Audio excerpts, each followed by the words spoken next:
Hello friends, welcome to our channel. Railway group D 2025 ఎగ్జామ్కి మనం previous ఎగ్జామ్స్లో అడిగినటువంటి క్వశ్చన్స్ ఏ విధంగా అడిగారు, మరి ఈ group D question paper type ఎలా ఉంటున్నది మనం ఈ వీడియోలో చూద్దాం. ఆల్రెడీ ప్రీవియస్ వీడియోలో మీకు ఆర్ఆర్బి గ్రూప్ డి సిలబస్ని, అలానే మనకు 100 మార్క్స్కి ఏ సెక్షన్స్ నుంచి ఎన్ని క్వశ్చన్స్ ఉంటాయి, అలానే చాప్టర్ వైజ్ ఏ చాప్టర్ నుంచి ఏ క్వశ్చన్లు ఉంటాయి అనేది మనం ప్రీవియస్ వీడియోలో చూసామనగా చాప్టర్ వైజ్ మార్క్స్ వెయిటేజ్ గురించి కూడా ప్రీవియస్ వీడియోలో ఎక్స్ప్లెయిన్ చేశాను. మరి ఆ వీడియో చూడనటువంటి వాళ్ళు డిస్క్రిప్షన్లో ఉందండి. ఆ సిలబస్ని అలానే మార్క్స్ వెయిటేజ్ని, సెలక్షన్ ప్రొసీజర్ని ఆ వీడియోలో చూడొచ్చు, డిస్క్రిప్షన్లో లింక్ ఉంది. మరి ఈ వీడియోలో ఆర్ఆర్బి గ్రూప్ డి 2018 ఎగ్జామ్లో అడిగినటువంటి క్వశ్చన్స్ని మీకు ఎక్స్ప్లెయిన్ చేశాను. ఇవి మోడల్ క్వశ్చన్స్గా మీరు భావించవచ్చు. మన ఛానల్లో ఉన్నటువంటి వీడియోస్ని చూస్తూ మన ఛానల్ని ఇప్పటివరకు సబ్స్క్రైబ్ చేసుకుని వారు సబ్స్క్రైబ్ చేసుకొని వీడియోని లైక్ చేయండి. మరిన్ని ఇంపార్టెంట్ మోడల్ పేపర్స్ని కూడా మన ఛానల్లో డైలీ అప్లోడ్ చేయడం జరుగుతూ ఉంటుంది. ఇది railway recruitment board 2018 RRB group D question paper అండి ఇది. సో మరి ఈ క్వశ్చన్స్ మీకు ఎక్స్ప్లెయిన్ చేస్తాను. అర్థమెటిక్ అండ్ రీజనింగ్ క్వశ్చన్స్ని అలానే జనరల్ క్వశ్చన్స్ని కూడా ఎక్స్ప్లెయిన్ చేయడం జరుగుతుంది. చూడండి, ఫస్ట్ క్వశ్చన్ మనకు కెమిస్ట్రీ నుంచి ఇచ్చారు. సో ఏమని అడిగారంటే, క్రింది ప్రతిచర్యలలో అవక్షేపణ ప్రతిచర్య ఏది? సో 2018 అక్టోబర్ 4 మొదటి షిఫ్ట్లో అడిగినటువంటి క్వశ్చన్ పేపర్ అండి ఇది. అది కూడా మీకు క్లియర్గా చెప్తున్నాను. ఈ క్వశ్చన్ పేపర్ ఎప్పటిది అంటే 2018 సంవత్సరంలో అక్టోబర్ 4వ తేదీన జరిగినటువంటి షిఫ్ట్ 1 మొదటి షిఫ్ట్లో జరిగిన క్వశ్చన్ పేపర్ ఇది. సో కావాలంటే మీరు డిస్క్రిప్షన్లో లింక్ ఇస్తాను, డౌన్లోడ్ కూడా చేసుకోవచ్చు. మరి ఇక్కడ ఈ క్వశ్చన్కి అవక్షేపణ ప్రతిచర్య ఏది అంటే, ఇక్కడ సోడియం సల్ఫేట్ని బేరియం క్లోరైడ్ని చర్యను అందిస్తే సో ఏం ఏర్పడుతుందంటే బేరియం సల్ఫేట్ మరియు సోడియం క్లోరైడ్ అనేది ఏర్పడుతుంది అనేది కరెక్ట్ అండి. సో అవక్షేపణ ప్రతిచర్యగా చెప్పుకుంటాం ఇది. మరి నెక్స్ట్ క్వశ్చన్ మనకు రీజనింగ్ ఇచ్చారు చూడండి. క్రింది శ్రేణి ఈ శ్రేణిలో తర్వాతి పదాన్ని కనుక్కోండి, గుర్తించండి అని. చూడండి, ఇక్కడ ఏమని ఇచ్చారు? CVETHQ అని ఇచ్చారు. సో CV తర్వాత ETHQ. సో ఇది పెద్దగా డిఫికల్ట్గా ఏమనిపించారు చూడండి. C ఉంది, C ఎంత మనకు 3, E ఎంత 5, అంటే 3 నుంచి 2 లెటర్స్ యాడ్ చేశాడు, అంటే +2 చేశాడు. తర్వాత H ఎంత 8, ఇక్కడ 3 నుంచి 5 అయింది, 5 నుంచి 8 అయింది, అంటే ఇక్కడ మళ్ళీ +3 యాడ్ చేశాడు, అంటే 2 3. నెక్స్ట్ మేబీ దీనికి 4 యాడ్ చేద్దాం. 4 యాడ్ చేస్తే ఏమొస్తుంది చూడండి, 8 + 4 12. 12 అంటే మనకి ఏది వస్తుంది? L వస్తుంది. L మనకి ఆప్షన్స్లో ఉంది కదా, 3 ఆప్షన్స్లో ఉంది, ఇది ఒక్కట్లేదు కాబట్టి దీన్ని ఎలిమినేట్ చేసుకోవచ్చు. మరి నెక్స్ట్ చూడండి VT. సో VT, T ఎంత మనకు 20, V ఎంత V22, అంటే మనకు T వచ్చేసి 20, ఇక్కడి నుంచి ఇక్కడికి ఎంత తగ్గింది? 22 నుంచి 20 అంటే -2 తగ్గింది. తర్వాత TQ, T20, Q ఎంత? Q 17 కదా, 17 అంటే ఎంత తగ్గింది? -3. మోస్ట్లీ -4 ఉండాలి, ఎందుకంటే ఇప్పుడు ప్లస్లో చూస్తే C నుంచి Eకి +2 చేశాడు, E నుంచి Hకి +3 చేసా, H నుంచి మళ్ళీ Lకి +4 చేశాడు. ఇక్కడ ఏం చేస్తే V నుంచి Tకి -2 చేశారు, మరి -3 చేశారు, -4 ఉంటుంది. మరి 17 - 4 అంటే ఎంత వస్తుంది? 13 వస్తుంది. 13 అంటే మనకి ఏది? M కదా, 13. LM is the right answer. So అలాగా +2 +3 +4. మరి నెక్స్ట్ ఇది -2 -3 -4 అలా చేశారు. So easy question. Next question 66, 198 మరియు 154ల గాసాబా కనుక్కోండి అంటున్నారు. గాసాబా అనగా HCF అండి, హైయెస్ట్ కామన్ ఫ్యాక్టర్ ఆర్ గరిష్ట సామాన్య భాజకం అంటారు. అంటే ఈ మూడింటిని డివైడ్ చేసేటువంటి అతిపెద్ద నెంబర్ ఏది? చూడండి, ఇక్కడ 2 డివైడ్ చేసింది, దాన్ని 3 డివైడ్ చేసింది, అలాగా 11 డివైడ్ చేసింది, చాలా నెంబర్లు ఉన్నాయి. కానీ హైయెస్ట్ నెంబర్ ఏది? గరిష్ట సామాన్య భాజకం. గరిష్ట అనగా పెద్దది, భాజకం అనగా డివైడ్ చేసేది, కామన్ ఫ్యాక్టర్. మరి దీన్ని 2 విధాలుగా చేయొచ్చండి, ఏదైనా తీసుకోవచ్చు. ఇక్కడ ఆప్షన్స్లో ఇచ్చినటువంటి వాటితో తీసుకోవచ్చు. మరి ఆప్షన్స్లో ఇచ్చినటువంటి వాటితో తీసుకుంటే మల్టిప్లికేషన్ కొంచెం ఎక్కువ అవుతుంది. సో ఫస్ట్ డివిజన్ మెథడ్ చూద్దామండి. డివిజన్ మెథడ్లో ఫస్ట్ రెండింటికి కనుక్కుంటాం, వచ్చిన నెంబర్ నుంచి ఇంకో దానికి కనుక్కుంటాం. కనుక ఫస్ట్ రెండు నెంబర్లు అంటే 66, 198 ఉంది కదా, ఈ రెండింటికి గాసాబా కనుక్కోవాలి. మరి 66తో 198 ఎన్నిసార్లు పోతుంది? 3 సార్లు పోతుంది. చూడండి, 198, 66 మూల 198, సో 0. కాబట్టి ఇప్పుడు ఇక్కడ 66కి 198కి గాసాబా హెచ్సిఎఫ్ ఎంత అంటే 66 అవుతుంది, ఎందుకంటే డైరెక్ట్గా 66తోనే పోయింది కాబట్టి. మరి ఇప్పుడు ఈ రెండింటికి 66కి 198 గాసాబా హెచ్సిఎఫ్ ఎంత అంటే 66. వచ్చిన అంటే 2 నెంబర్లకు 3 నెంబర్లకి ఇలా గాసాబా కనుక్కోమన్నప్పుడు మొదటి 2 నెంబర్లకు ఏవైనా 2 నెంబర్లకు అండి, ఏవైనా 2 నెంబర్లకు కనుక్కొని వచ్చినటువంటి గాసాబాతో మిగిలినటువంటి నెంబర్కి కనుక్కోవాలి. ఇప్పుడు మనకు ఈ రెండింటికి 66 వచ్చింది కదా, నెక్స్ట్ ఇంకొక నెంబర్ ఉంది, ఏది 154. మరి ఈ 154కి గాసాబా ఎంత? 66 రెండ్ల ఎంత అండి? 2 6ల 12, 2 6ల 12, 1 13, 132 ఎంత ఉంటుంది? 4 - 2 2, 5 - 3 1. సో 12 ఉంది. ఇప్పుడు 22 ఉంది. మరి ఈ 22తో మళ్ళీ 66ని, సో 22 3 జా 66 కదా, 0. అంటే ఇప్పుడు మనకు గాసాబా ఏదవుతుంది? 22 అవుతుంది. అంటే ఇక్కడ మనకి ఏదైతే వచ్చింది లాస్ట్ 0 వచ్చినప్పుడు ఏదైతే ఇక్కడ లెఫ్ట్ హ్యాండ్ సైడ్ ఉంటుందో అదే మనకు గాసాబా అవుతుంది. అంటే ఇప్పుడు మనకు 22 అనేది గాసాబా 66కి 154కి. సో ఆల్రెడీ మనకు 198కి 66కి కనుక్కున్నాం, 66. మరి 66కి 154కి గాసాబా ఎంత అంటే 22. సో మనకి 22 ఈజ్ ద రైట్ ఆన్సర్. లేదంటే కారణాంకాలుగా విడగొట్టుకోవాలి. ఇప్పుడు 66కి కారణాంకాలు ఏవి వస్తాయి? ఫ్యాక్టర్స్. 198కి ఫ్యాక్టర్స్ ఏమొస్తాయి? 154కి ఫ్యాక్టర్స్ ఏమొస్తాయి తీసుకోండి. సో దీనికి 11 వస్తుంది, 2 వస్తుంది, 3 వస్తుంది. దీనికి 11 వస్తుంది, 11 1 11, 11 8 88. సో కాబట్టి మళ్ళీ ఇంకేమో వస్తాయి? 2 వస్తుంది,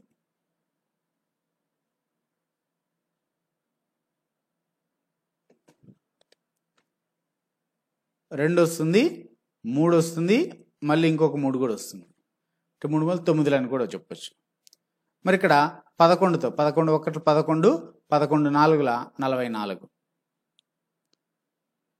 తర్వాత 7 ఉంటుంది, 7 ఇంకొక 2 వస్తుంది.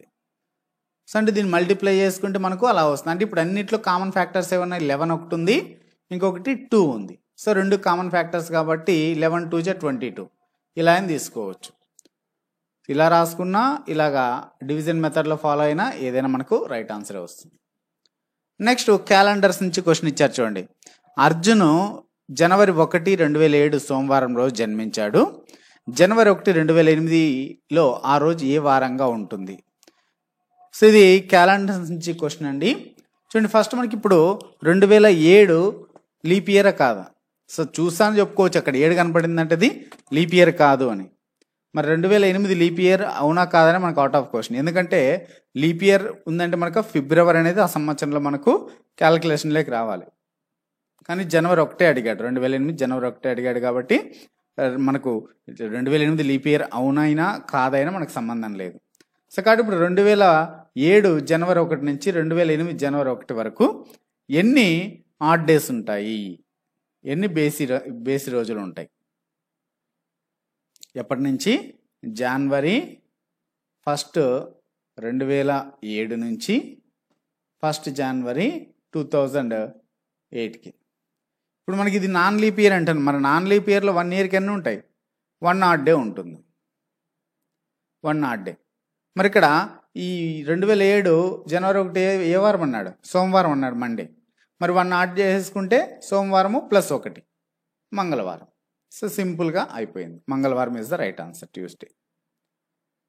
నెక్స్ట్, భారత రాజ్యాంగం ప్రాముఖ్యత పెంచడం కోసం 1976లో 42వ సవరణ ద్వారా ఏ 2 పదాలను చేర్చబడ్డాయి? సో ఇక్కడ 3 పదాలు చేర్చారండి 42వ రాజ్యాంగ సవరణ ద్వారా 1976లో. ఏవంటే సోషలిస్టు, సెక్యులరు, ఇంకోటి ఇంటిగ్రిటీ. ఈ 3 పదాలు. దీనిలో మనము సామ్యవాద, లౌకిక, సమగ్రత అని అంటారు. ఈ 3 పదాలని 42వ రాజ్యాంగ సవరణ ద్వారా 1976లో చేర్చారు.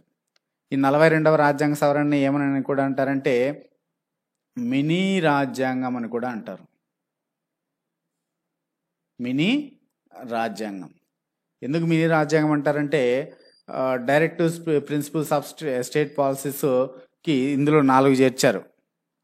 4 కొత్తగా directive principles of state policies చేర్చబడ్డాయి. అవి 4 ఏవేవంటే so 39, article 39, article 39A, article 43A, అలానే ఆర్టికల్ 48A.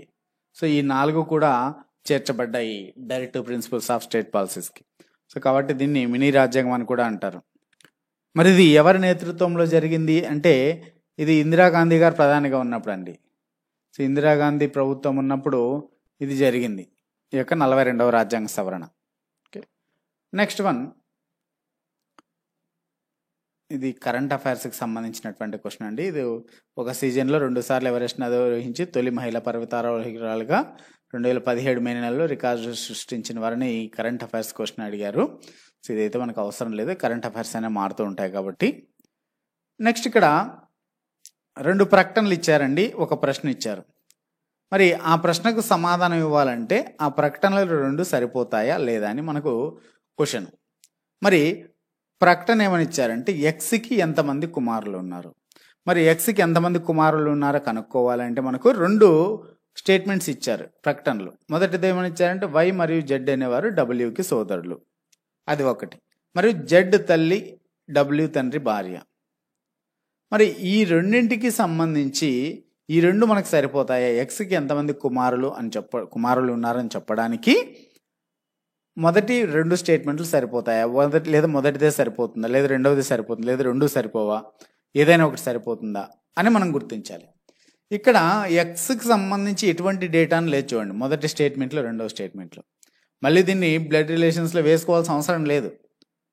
అంటే ఇక్కడ వై అండ్ జెడ్ ఆర్ సోదరులు అనేసి, అంటే ఇలాగా వై జెడ్ ఇద్దరు సోదరులు అని వేసుకోవాల్సిన అవసరం లేదు. ఎందుకంటే ఇక్కడ ఎక్స్ గురించి మాట్లాడలేదు ఈ 2 స్టేట్మెంట్లో. కాబట్టి 1 లేదా 2 ఏది సరిపోదు అనమాట. సో కాబట్టి third option is the right one.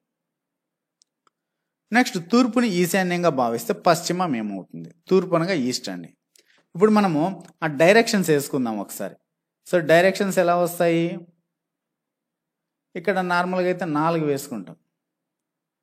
So ఇది నార్త్, ఇది సౌత్, ఇది ఈస్ట్, ఇది వెస్ట్. మరి వీటితో పాటుగా వీటిని కూడా వేసుకోవాలి, ఈ 4 దిక్కుల్ని కూడా. ఇది తూర్పు అన్నాం కదా, తూర్పు, ఇది ఉత్తరము, ఇది పడమర, ఇది దక్షిణం. అదే తెలుగులో కూడా ఇవి చెప్తాను మూలలు. ఇది ఈశాన్యం, ఇది ఆగ్నేయము, ఇది నైరుతి, ఇది వాయువ్యం. ఇది ఇప్పుడు వాడు ఏమన్నాడు, తూర్పుని ఈశాన్యంగా భావిస్తే అంటే ఇక్కడ ఉన్నటువంటి ఈ తూర్పు ఇక్కడికి వస్తే, అంటే ఇక్కడి నుంచి ఒక ప్లేస్ ఇలా జరిగింది. అంటే ఎలా జరిగింది?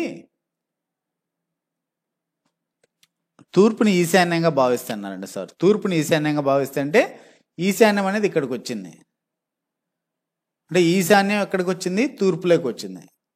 తూర్పునే ఈశాన్యంగా భావిస్తాను అంటే ఈశాన్యం ఎక్కడికి రావాలి? ఇక్కడికి రావాలి. ఇది ఈశాన్యం అయినప్పుడు అంటే ఈశాన్యం ఇలాగా క్లాక్ వైజ్ డైరెక్షన్లో ఒక ప్లేస్ జరిగింది. అప్పుడు మరి పశ్చిమం అంటే పడమర కదా, ఇది పశ్చిమం. ఇక్కడ ఇది దానికి ముందున్నటువంటిది దాని ప్లేస్ని ఆక్యుపై చేస్తుంది. అంటే ఇక్కడ ఉన్నది ఇక్కడికి వచ్చి ఉంటుంది. అంటే నైరుతి పశ్చిమంలోకి వచ్చి ఉంటుంది. అనగా మనకు నైరుతి అనేది రైట్ ఆన్సర్. దీనికి సింపుల్గా ఏం లేదు, ఈ దిక్కులు అనేది మనకు తెలిసినట్టయితే ఈజీగా ఆన్సర్ చేయొచ్చు. నెక్స్ట్ క్వశ్చన్, ఒకే పౌనం పుణ్యం ద్వారా ఉత్పత్తి చేయబడ్డ ధ్వనిని ఏమంటారు? సో సేమ్ ఫ్రీక్వెన్సీ ద్వారా ప్రొడ్యూస్ చేసినటువంటి సౌండ్ని ఏమంటారంటే టోన్ అని అంటారండి. టోన్. మరి పిచ్ అనేది ఏంటంటే, పిచ్ అనేది డిగ్రీ అండి, డిగ్రీ ఆఫ్ ది టోన్ అంటారు. డిగ్రీ ఆఫ్ టోన్ అంటారు. తరంగ దైర్ఘ్యం అంటే ఇది వేవ్. సో ఏదైనా ఒక మీడియం ద్వారా ప్రయాణించేటువంటి సౌండ్నే వేవ్నే తరంగ దైర్ఘ్యం అంటారు. వేవ్ లెంత్ అని యాక్చువల్ వేవ్ లెంత్, తరంగ దైర్ఘ్యము. సో సింగిల్ సౌండ్ని ఏమంటారంటే టోన్ అంటాం. సింగిల్ సౌండ్ ఆర్ ఒకే పౌనఃపున్యాన్ని సౌండ్ టోన్ అంటాం. నెక్స్ట్ ఇక్కడ XYZ అనే కంపెనీకి సంబంధించి ఇచ్చారు. మనకి ఇక్కడ ఈ డయాగ్రామ్ కనపడలేదు. ఈ డయాగ్రామ్కి సంబంధించి ఒక క్వశ్చన్ ఇచ్చారండి. దానికి సంబంధించిన ఆన్సర్ ఇది, ఆప్షన్లు ఇక్కడ ఇచ్చారు. నెక్స్ట్ క్వశ్చన్ చూద్దాము.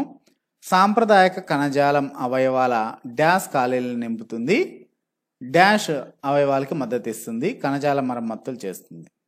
సో సందాయక కణజాల అవయవాల లోపల ఖాళీలు నింపుతుంది, అలానే అంతర్గత అవయవాలకి మద్దతు ఇస్తుంది, కణజాల మరమ్మతులు చేస్తుంది.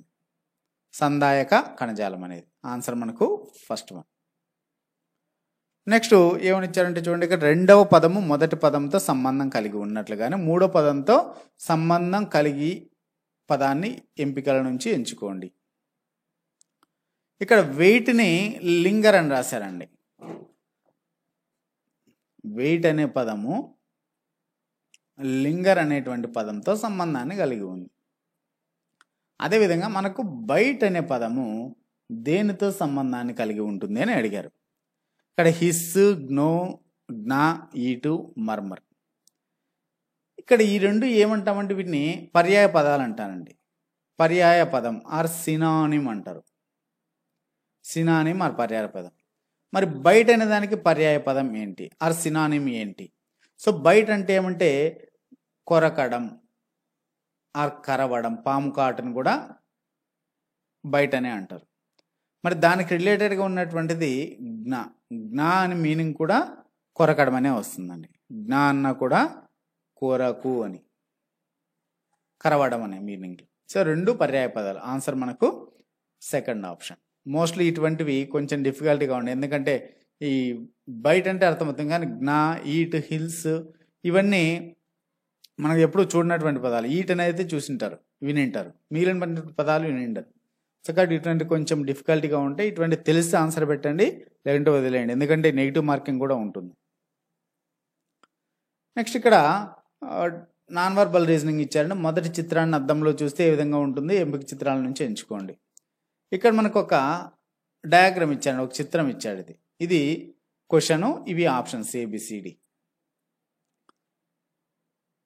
ఇక్కడ ఏమని ఇచ్చారంటే ఈ డయాగ్రామ్ని మిర్రర్లో అద్దంలో చూస్తే ఎలా ఉంటుంది చూడండి. ఎప్పుడు కూడా అద్దంలో చూస్తే కుడి ఎడమలు తారుమారు అవుతాయి. అద్దంలో కుడి ఎడమలు తారుమారు అవుతాయి అంటే మనకు కుడి ఎడమలు అంటే మరి టాపు బాటం కాదు, లెఫ్ట్ రైట్ అంతే. టాపు బాటము సేమ్ ఉంటాయి. సో టాపు బాటం సేమ్ ఉన్నవి చూడండి. ఇక్కడ ఖాళీ సర్కిల్, ఇది ఫిల్డ్ సర్కిల్ లాగా ఉంది. మరి సేమ్ ఉన్నవి ఇక్కడ సెకండ్ ఆప్షన్లో సేమ్ ఉంది అంతే. ఇంకా మిగతావన్నీ ఇది రెండు ఎంటీగా ఉన్నాయి, ఇవి రెండు ఖాళీలు ఉన్నాయి, కాబట్టి ఇది రాంగ్, ఇది రాంగ్ అని చెప్పచ్చు. మరి దీంట్లో ఏముందుకు రివర్స్లో ఉంది, పైకి ఫిల్డ్ సర్కిల్, కిందన ఎంటీ సర్కిల్ వచ్చింది, కాబట్టి ఇది కూడా రాంగ్. బి అనేది మనకు రైట్ ఆన్సర్ అవుతుంది. చూడండి, ఎప్పుడు కూడా ఈ కింద ఉన్నటువంటి ఫిల్ సర్కిల్ కింది పక్కనే ఉండాలి, పైన ఎంటీ సర్కిల్ పై పక్కనే ఉండాలి. కానీ ఈ ఎల్ షేప్ ఉందిగా, అది రివర్స్ అవ్వాలి, కుడి ఎడమలు మారిపోవాలి. సో ఇటు సైడ్ ఉన్నది ఇటు సైడ్కి, లెఫ్ట్ సైడ్ ఉన్నది రైట్ సైడ్కి వచ్చింది ఎల్. సో ఆన్సర్ మనకు fourth option. Next newton per metre square. Newton metre power -2 అంటే దాన్ని మనం ఇలా కూడా రాసుకోవచ్చు, న్యూటన్ పర్ మీటర్ స్క్వేర్ అని రాసుకోవచ్చు. అనగా న్యూటన్ బై మీటర్ స్క్వేర్. దీన్నే పవర్ లైన్ పైకి తీసుకెళ్తే న్యూటన్ మీటర్ పవర్ -2 అవుతుంది. ఏదైనా ఒకటే అండి ఇవన్నీ. మరి న్యూటన్ పర్ మీటర్ స్క్వేర్ అనేది క్రింది వాటిలో దేనికి SI యూనిట్? SI ప్రమాణం ఏది? దేనికి SI ప్రమాణం అంటున్నారు? సో మరి పీడనానికి ప్రమాణం. ఎందుకు పీడనానికి ప్రమాణం అని చెప్తున్నానంటే, మరి పీడనానికి ప్రమాణం SI యూనిట్ అని మనం ఏం చదువుకొని ఉంటామంటే పాస్కల్ అని చదువుకొని ఉంటాం. సో ఫస్ట్ మీరు దీనిలో ఎలిమినేట్ చేసే ఆన్సర్ పీడనమే ఎలిమినేట్ చేస్తారండి. ఎందుకంటే SIకి యూనిట్లు, SI ప్రమాణాలు పీడనానికి ఏంటి అంటే పాస్కల్ అని చెప్పుకుంటాం. మరి పాస్కల్ కదా, పీడనానికి కాదు అని మిగతా విధానాలు కన్ఫ్యూజ్ అవుతూ ఉంటాయి. అందుకు ఇక్కడ పాస్కల్ అన్నా ఒకటే, లేదా న్యూటన్ పర్ మీటర్ స్క్వేర్ అన్నా రెండు ఒకటే. పాస్కల్ అన్నా న్యూటన్ పర్ మీటర్ స్క్వేర్ అన్నా రెండు ఒకటే, అది గుర్తుపెట్టుకోండి. సో ఎస్ఐ యూనిట్లు ఇప్పుడు పీడనానికి ఏవి అంటే newton per metre square or pascal. Next ferrous sulphate స్ఫటికాల రసాయన సూత్రం. మరి ఫెర్రస్ సల్ఫేట్ రసాయనిక సూత్రం ఏదంటే FeSO4 7H2. ఇది ఫెర్రస్ యొక్క రసాయనిక సూత్రము. నెక్స్ట్ 33ని పూర్తిగా భాగించడానికి 1051కి చేర్చవలసిన కనీస సంఖ్యను కనుక్కోండి. సో 1051కి ఎంత జోడిస్తే, అది కూడా ఇచ్చినటువంటి ఆప్షన్స్లో తక్కువ నెంబర్ అయి ఉండాలి. మరి తక్కువ నెంబర్ అంటే 31 కూడా 31 అని కాదు. ఒకవేళ 31 చేరిస్తే 1051కి 33తో కంప్లీట్గా డివిజిబుల్ అవ్వాలి, పూర్తిగా భాగించబడాలి. అలాగా 31 ఏదైనా ఇచ్చినటువంటి నెంబర్లో ఏ నెంబర్ని అయితే కలుపుతామో ఆ నెంబర్ కంప్లీట్గా భాగించబడాలి. ఒకవేళ ఇంకొక నెంబర్ కూడా ఏదైనా భాగించబడేది ఉంటే దాని రెండిట్లో ఏది లీస్ట్ నెంబర్ ఉంటే అది తీసుకోవాలి. ఇప్పుడు మనం దీనికి ఏం చేయొచ్చు అంటే ఆప్షన్స్ ద్వారా చేయొచ్చు, లేదా డివిజన్ మెథడ్లో అయినా చేయొచ్చు. ఇప్పుడు డివిజన్ మెథడ్లో చేయాలి అంటే 1051 ఉంది కదా, దీన్ని డివైడ్ చేయండి 33తో. 33 మూల 3 మూల 9, 3 మూల 9, 99. ఎంత ఉంటుంది? 15లో 9 పోతే 6 ఉంటుంది. ఇక్కడ 1 ఉంది. తర్వాత 33 1లో 33 పోతుంది, కానీ చాలా వస్తుంది. 33 రెండ్లు తీసుకోండి. 33 రెండ్లు తీసుకుంటే 61 వచ్చిందంటే మనకు కంప్లీట్గా డివిజిబుల్ అవుతుంది. ఎంతటితో అనేది చూద్దాం. కానీ ఇక్కడ అది ఎంత? 33 కావాలి. కానీ మనకు 33 రెండ్లు ఎంత? 66 కదా. అంటే ఇక్కడ కంప్లీట్గా డివిజిబుల్ అవ్వాలంటే ఎంత ఉండాలి? ఇంకా 11లో 6 పోతే 5 తక్కువ ఉందన్నట్టు. ఒకవేళ ఈ 5 ఉండింటే మనకు కంప్లీట్గా డివిజిబుల్ అవుతుంది. కానీ మనకు ఇక్కడ ఈ శేషంలో వచ్చేది ఆన్సర్ యాక్చువల్గా. మరి 5 అనేది ఎక్కడ లేదు ఆప్షన్లో. 5 లేదు కాబట్టి నెక్స్ట్ నెంబర్ వేసుకోవాలి. 5 తర్వాత నెక్స్ట్ వచ్చేటువంటి నెంబర్ ఏదంటే దీనికి ఇంకో 33 యాడ్ చేసుకుంటే 33 ఒక 5 38 అవుతుంది. అంటే ఇప్పుడు 1051కి 38 యాడ్ చేసుకుంటే ఎంత వస్తుంది? 8 1 9, 5 3 8 0 1. అంటే 1089ని మీరు డివైడ్ చేస్తే 33తో కంప్లీట్గా డివిజిబుల్ అవుతుందండి. 33 మూల 99 ఎంత ఉంటుంది? 9 ఉంటుంది. మళ్ళీ 33 మూల 99. సో కంప్లీట్గా డివిజిబుల్ అయింది. సో అలా కంప్లీట్గా డివిజిబుల్ అవ్వాలి. ఒకవేళ 38 కాకుండా 31 యాడ్ చేసినా, 33 యాడ్ చేసినా, 36 యాడ్ చేసినా, ఏది యాడ్ చేసినా కూడా సేమ్ ఇలా కంప్లీట్గా డివిజిబుల్ అయితే అదే ఆన్సర్ అవుతుంది. ఎందుకంటే 38 కన్నా తక్కువ ఉంటాయి కాబట్టి. కానీ 31 కానీ 33 కానీ 36 కానీ ఏవి యాడ్ చేసినా కూడా కంప్లీట్గా 33తో భాగింపబడవు. పూర్తిగా శేషం 0 లేకుండా 0 వచ్చేలాగా భాగింపబడవు. సో కాబట్టి మనకు ఆన్సర్ 38 అవుతుంది. నెక్స్ట్ క్వశ్చన్ డేటా ఇంటర్ప్రిటేషన్ అండి. ఇక్కడ ఏమని ఇచ్చారంటే జిల్లా స్థాయి ఎంపికల్లో 3 అథ్లెట్ అకాడమీలు 3 సంవత్సరాలు సాధించిన ఫలితాలు కింది పట్టికలో చూపించారని అన్నారు. ఇక్కడ academy A, academy B, academy C 2012, 2013, 2014. So ఈ 3 సంవత్సరాల్లో సాధించిన ఫలితాలు అని ఇచ్చారు. క్వశ్చన్ ఏమని అడిగారంటే ఇక్కడ అకాడమీ సి కోసం 2014లో ఎన్ని ఎంపికలు జరిగాయి? అకాడమీ సి అంటే ఇక్కడ ఉందండి. ఇది ఈ సి అకాడమీ 2014 అంటే ఇది ఎన్ని జరిగాయండి? ఇక్కడ ఎంత? 9 ఉంది. 9 జరిగాయి అంతే. సింపుల్. ఆ డేటాని మనము, ఆ దత్తాంశాన్ని మనము అర్థం చేసుకోవాలంతే. అలాగా. నెక్స్ట్ క్వశ్చన్ ఇక్కడ కూడా డయాగ్రామ్స్ ద్వారా ఒక డేటా ఇచ్చారు. MNL అని 3 చిత్రాలు ఇచ్చారు. అవేంటంటే పైన ఉన్న వెంచిత్రం ఒక తరగతిలో MNL అనే 3 క్రీడలు అదే ఆడే విద్యార్థుల గురించి తెలియజేస్తుంది అన్నారు. అంటే 3 క్రీడలు, M ఒక క్రీడ, N ఒక క్రీడ, L ఒక క్రీడ. దాంట్లో ఇచ్చేటువంటి నెంబర్స్ వచ్చేసి ఆడేటువంటి విద్యార్థుల గురించి. మరి ఇక్కడ క్వశ్చన్ ఏమని అడిగారంటే M అనే ఆట ఆడ మొత్తం విద్యార్థుల సంఖ్య. M అనే ఆట అంటే ఈ సర్కిల్, M సర్కిల్ మొత్తం అండి.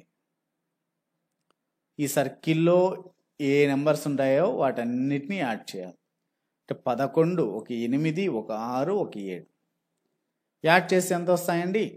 11 ఒక 8, 19 ఒక 6, 25 ఒక 7, 32.